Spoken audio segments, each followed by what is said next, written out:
This is a study in Scarlet, Sherlock Holmes story by Sir Arthur Conan Doyle, Part 2, Chapter 5, The Avenging Angel. All night their course lay through intricate defiles and over irregular and rock-strewn paths. More than once they lost their way, but Hope's intimate knowledge of the mountains enabled them to regain the track once more. When morning broke, a scene of marvelous, though savage beauty lay before them. In every direction the great snow-capped peaks hemmed them in, peeping over each other's shoulders to the far horizon. So steep were the rocky banks on either side of them that the larch and the pine seemed to be suspended over their heads, to need only a gust of wind to come hurtling down upon them. Nor was the fear entirely an illusion, for the barren valley was thickly strewn with trees and boulders which had fallen into a similar manner. Even as they passed, a great rock came thundering down with a hoarse rattle, which woke the echoes in the silent gorges, and startled the weary horses into a gallop. As the sun rose slowly above the eastern horizon, the caps of the great mountains lit up one after the other, like lamps at a festival, until they were all ruddy and glowing. The magnificent spectacle cheered the hearts of the three fugitives, gave them fresh energy. At a wild torrent which swept out of a ravine, they called a halt and watered their horses, while they partook of a hasty breakfast. Lucy and her father would fain have rested longer, but Jefferson Hope was inexorable. "They will be upon our track by this time," he said. "Everything depends upon our speed. Once safe in Carson, we may rest for the remainder of our lives." During the whole of that day they struggled on through the defiles. By evening they calculated that they were more than 30 miles from their enemies. At night time they chose the base of the beetling crag, where the rocks offered some protection from the chill wind, and there huddled together for warmth. They enjoyed a few hours' sleep. Before daybreak, however, they were up and on their way once more. They had seen no sign of any pursuers, and Jefferson Hope began to think that they were fairly out of reach of the terrible organization whose enmity they had incurred. He little knew how far the iron grasp could reach, or how soon it was to close upon them and crush them. About the middle of the second day of their flight, their scanty store and provisions began to run out. This gave the hunter little uneasiness, however, for there was game to be had among the mountains, and he had frequently before had to depend upon his rifle for the needs of life. Choosing a sheltered nook, he piled together a few dried branches and made a blazing fire, which his companions might warm themselves. They were now nearly 5,000 feet above sea level, and the air was bitter and keen.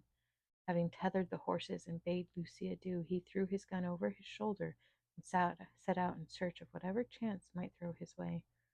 Looking back, he saw the old man and the young girl crouching over the blazing fire, while the three animals stood motionless in the background. Then the intervening rocks hid them from his view. He walked for a couple of miles through one ravine and after another without success, though from the marks upon the bark of the trees and other indications, he judged that there were numerous bears in the vicinity.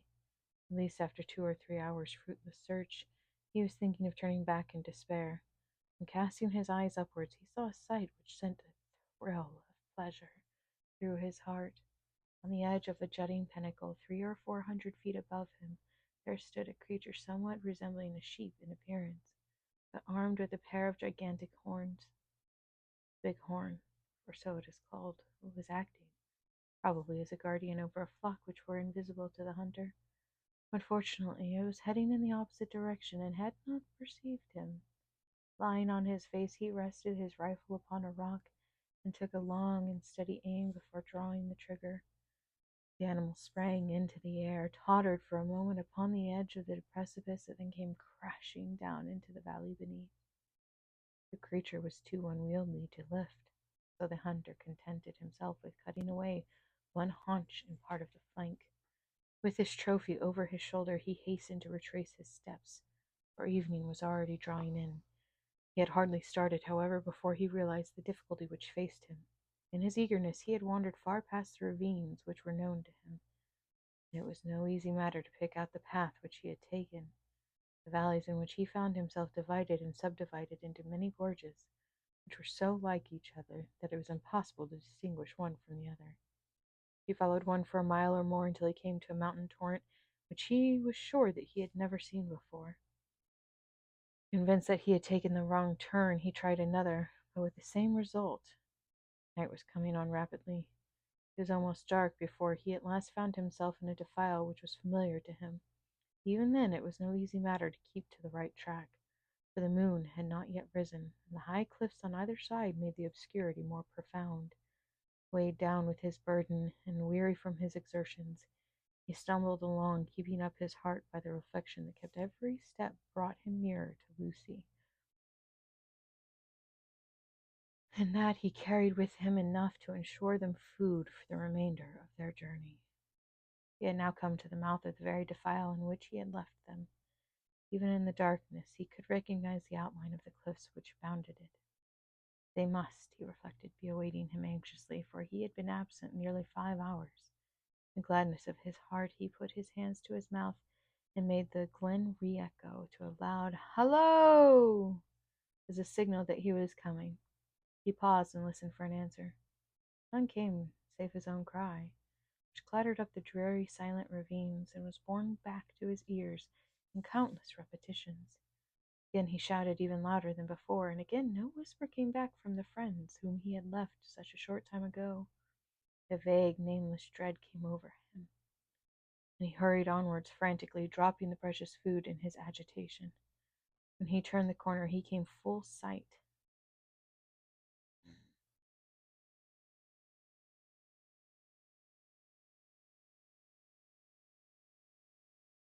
When he turned the corner, he came full in sight of the spot where the fire had been lit. There was still a glowing pile of wood, this ashes there, but it had evidently not been tended since his departure. The same dead silence still reigned all around, with his fears all changed to convictions. He hurried on. There was no living creature near the remains of the fire. Animals, men, maiden, all were gone. It was only too clear that some sudden and terrible disaster had occurred during his absence, disaster which he had embraced them all, and yet had left no traces behind it. Bewildered and stunned by this blow, Jefferson Hope felt his head spin round, and had to lean upon his rifle to save himself from falling. He was essentially a man of action, however, and speedily recovered from his temporary impotence. Seizing a half-consumed piece of wood from his smoldering fire, he blew it into a flame and proceeded with its help to examine the little camp. The ground was all stamped down by the feet of horses, showing that a large party of mounted men had overtaken the fugitives. The direction of their tracks proved that they had afterwards turned back to Salt Lake City. Had they carried back both of his companions with him? Jefferson Hope had almost persuaded himself that must have done so, when his eyes fell upon an object which made every nerve in his body tingle within him. A little way on one side of the camp was a low-lying heap of reddish soil, which had assuredly not been there before. There was no mistaking it for anything but a newly dug grave.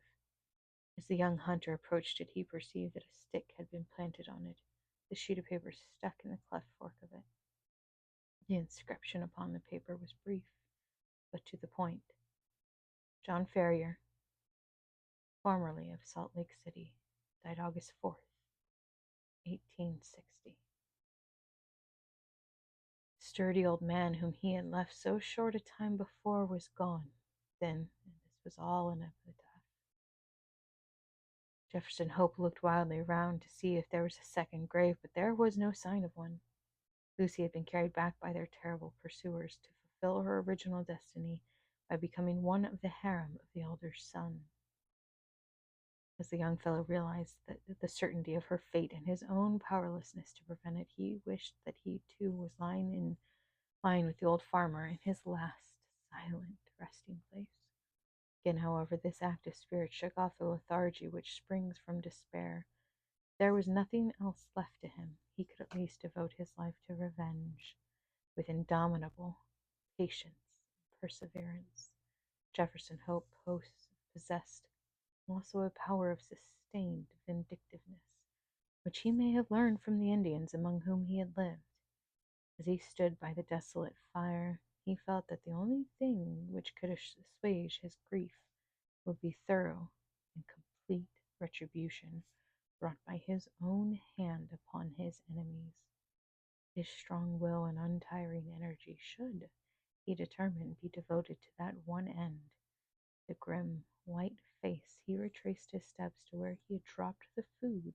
Having stirred up the smoldering fire, he cooked enough to last him for a few days. This he made up into a bundle, and tired as he was, he set himself to walk back through the mountains upon the track of the avenging angels.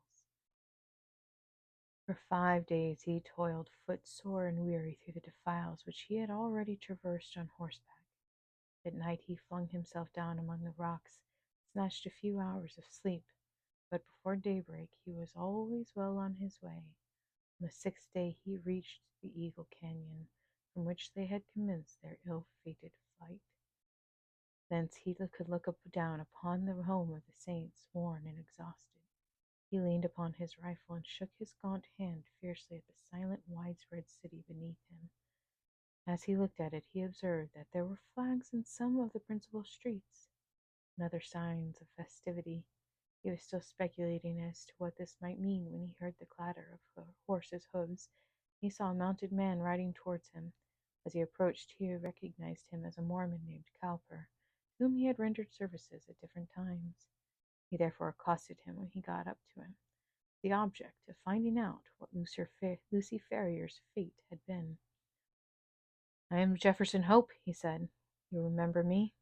The Mormon looked at him with undisguised astonishment. Indeed, difficult to recognize in his tattered, unkempt wanderer, with ghastly white face and fierce wild eyes, the spruce young hunter of former days. Having, however, at last satisfied himself as to his identity, the man's surprise changed to consternation.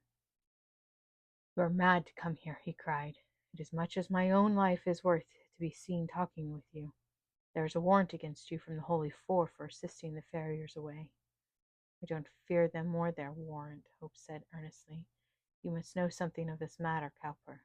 I conjure you by everything you hold dear to answer a few questions." "We have always been friends. For God's sake, don't refuse to answer me." "What is it?" the Mormon asked uneasily. "Be quick. The very rocks have ears, and the trees eyes."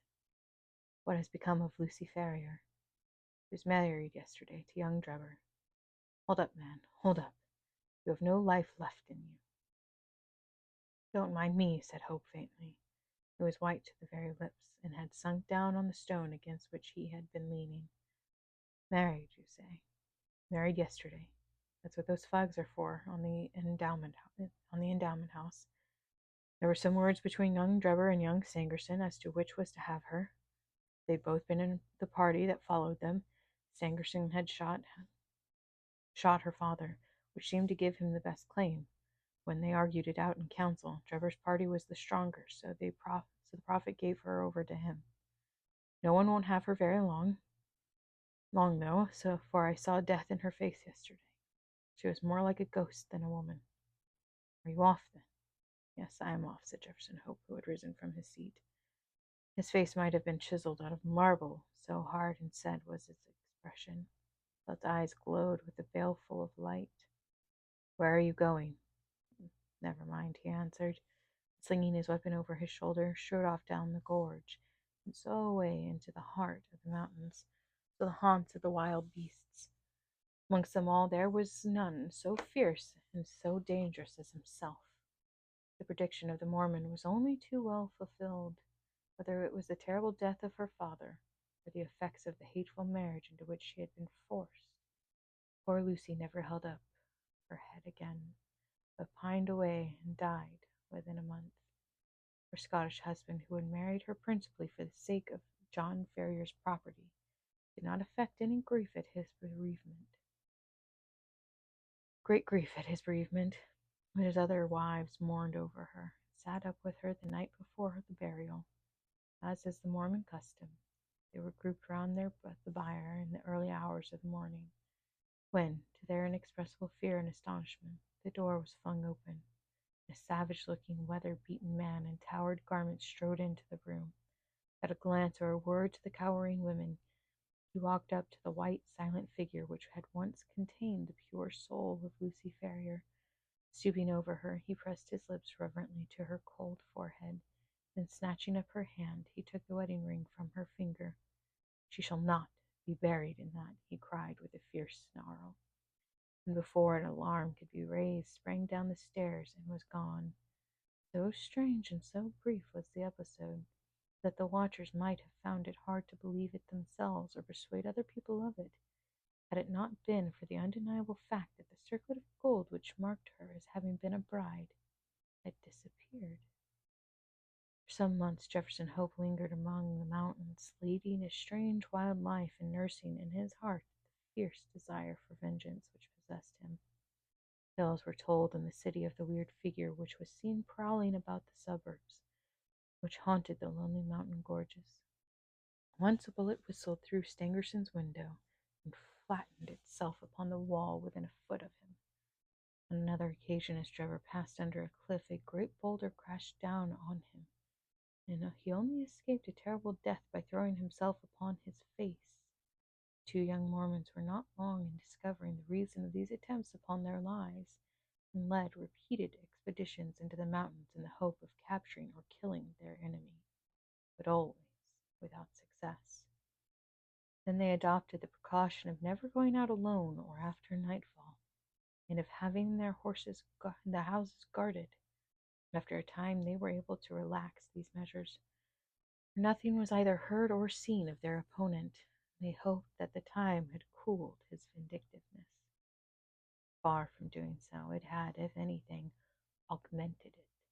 The hunter's mind was of hard, unyielding nature, and the predominant idea of revenge had taken such complete possession of it that there was no room for any other emotion. He was, however, above all things, practical. He soon realized that even his iron constitution could not stand the incessant strain which he was putting upon it. Exposure and want of wholesome food were wearing him out. If he died like a dog among the mountains, what was to become of his revenge then? Yet such a death was sure to overtake him if he persisted. He felt that this was the play to his enemy's game, so he reluctantly returned to the old Nevada mines, there to recruit his health and to amass money enough to allow him to pursue his object without privation. His intention had been to be absent a year at the most, but a combination of unforeseen circumstances prevented his leaving the mines for nearly 5. At the end of that time, however, his memory of his wrongs and his cravings for revenge were quite as keen as on the memorable night when he had stood by John Ferrier's grave. Disguised under an assumed name, he returned to Salt Lake City, careless what had become of his own life. As long as he obtained what he knew to be justice, there he found evil tidings awaiting him. There had been a schism among the chosen people a few months before, some of the younger members of the church having rebelled against the authority of the elders. The result had been the secession of a certain number of malcontents who had left Utah to become Gentiles. Among these had been Drebber and Stangerson. No one knew whither they had gone. Rumor reported that Drebber had managed to convert a large part of his property into money, that he had departed a wealthy man, while his companion, Stangerson, was comparatively poor. There was no clue at all, however, as to their whereabouts.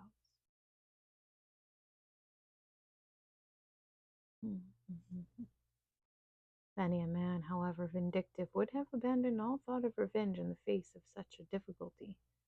Jefferson Hope never faltered for a moment. The small competence he possessed, eked out by such an employment as he could pick up. He traveled from town to town through the United States in quest of his enemies. Years passed into years. His black hair turned grizzled, but still he wandered on, a human bloodhound with his mind wholly set upon the one object upon which he had devoted his life. At last his perseverance was rewarded. It was but a glance of a face in a window, That one glance told him that Cleveland in Ohio possessed the men whom he was in pursuit of. He returned to his miserable lodgings with his plan of vengeance all arranged. It chanced, however, that Trevor, looking from his window, had recognized the vagrant in the street and had read murder in his eyes. He hurried before a justice of the peace and accompanied by Stangerson, who had become his private secretary, and presented to him that they were in danger of their lives from the jealousy and hatred of an old rival. Jefferson Hope was taken into custody. That evening, Jefferson Hope was taken into custody, not being able to find sureties, was detained for some weeks. When at last he was liberated, it was only to find that Trevor's house was deserted and that he and his secretary had departed for Europe. Again the avenger had been foiled, and again his concentrated hatred urged him to continue the pursuit. Funds were wanting, however. For some time he had to return to work, saving every dollar for his approaching journey. Last, having collected enough to keep life in him, he departed for Europe and tracked his enemies from city to city, working his way in any menial capacity, but never overtaking the fugitives. When he reached St. Petersburg, they had departed for Paris, and when he followed them there, he learned that they had just set off for Copenhagen, and that the Danish capital he was again a few days late, for they had journeyed on to London, where he at last succeeded in running them to earth. As to what occurred there, we cannot do better than quote the old hunter's own account, as duly recorded in Dr. Watson's journal, which we are already under such obligation.